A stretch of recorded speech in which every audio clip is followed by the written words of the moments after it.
In the early hours of March 23, 2015, Denise Huskins and her partner, Aaron Quinn, were sleeping in their Vallejo, California home when a masked intruder burst in. The intruder tied them up with zip ties, blindfolded them with blacked-out swim goggles, and forced them to ingest sedatives while threatening Denise with recordings of their every move. He demanded a ransom of $17,000 using texts and emails he forced Aaron to send. For nearly 2 days, Denise was held captive and repeatedly raped. She later recounted that when she disclosed past sexual trauma, her captor paused, whether out of remorse or strategy remains unclear, before continuing the abuse. Meanwhile, Aaron was ordered to remain in a taped-off area of their home and relay the ransom demands to authorities, with threats that any deviation would result in Denise's death. When Aaron finally called 911, police arrived to find an eerie quiet. No signs of forced entry, no obvious evidence of a kidnapping scene. The lack of physical clues made authorities suspicious. Aaron endured an 18-hour interrogation and failed a polygraph test, prompting investigators to publicly accuse the couple of staging the whole incident, dubbing Denise the real-life Gone Girl.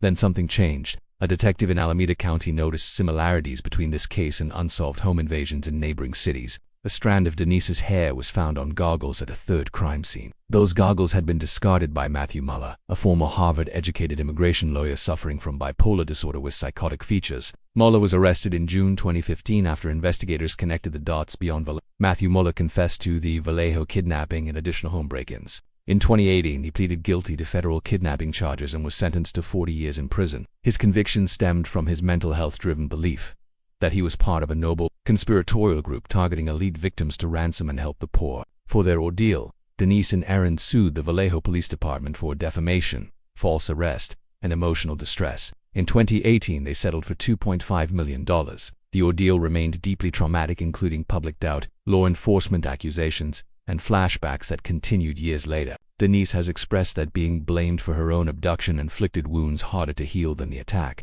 Their story was thrust into public consciousness with the 2024 Netflix docuseries American Nightmare, which highlights law enforcement failures and victim-blaming practices. Denise condemned the branding of her case as a Gone Girl hoax, noting it overshadowed the real horror she endured. She's since become an advocate for victims wrongly doubted by authorities.